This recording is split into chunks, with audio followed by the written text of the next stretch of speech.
Kahit taginit, asahan na raw ang pabugso-bugsong ulan na maaring maranasan sa bansa ayon sa Pag-asa. Karaniwan na kasi ang tinatawag na thunderstorms kapag papasok na ang buwan ng Mayo. Balitang hatid ni Michael Pahatin. Kuha ito sa mismong Science Garden ng Pag-asa. Sa lakas ng ulan at hangin, may mga nabali pang sanga ng mga puno. Sa Bustos, Bulacan naman, ganito ang iniwang pinsala ng buhawi na tumama noong Biyernes sa dalawang barangay sa Bustos, Bulacan nitong Biyernes. Aabot sa 15 bahay ang napinsala at 22 pamilya ang nawalan ng tirahan.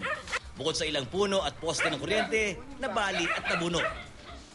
Malabagyo man ang dating na mga kuhang ito, pero hindi nagtagal ng isang oras. Thunderstorms ang tawag dito. At ayon sa Pag-asa, walang kakaiba rito, lalo na't papasok ang buwan ng Mayo. Hindi siya halos frequent, hindi siya araw-araw nangyayari. Pero pagpasok to ng May, asahan na natin na magiging madalas na yung mga thunderstorm na to. Hanggang sa dumating yung tinatawag nating rainy season. Batay sa datos ng Pag-asa, karaniwang bumapalo sa 15 thunderstorm ang nararanasan sa buong kapuluan kada buwan mula buwan ng Mayo hanggang Oktubre. Di tulad sa mga typhoon na araw o linggo pa lamang ay nakikita na ang pamumuo, ang mga thunderstorm mabilis lang nabubuo at mabilis ding naglalaho. Kaya naman kalahating oras lamang ang pupwedeng ibigay na warning ng Pag-asa.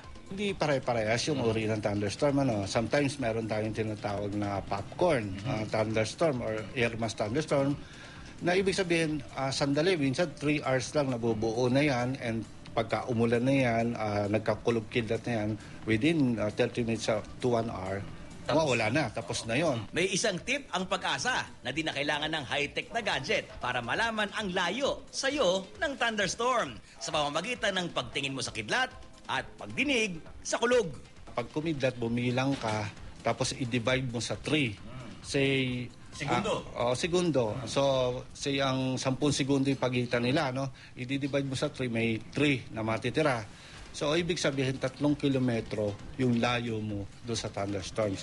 At kung titingnan mo yun, na lumiliit yung distansya, ibig sabihin, patungo sa yung thunderstorms. At ibig sabihin nun, umuwi ka na ng bahay. Umuwi ka na ng bahay at malapit na umulan. Malapit na umulan. Michael Pahatin, GMA News.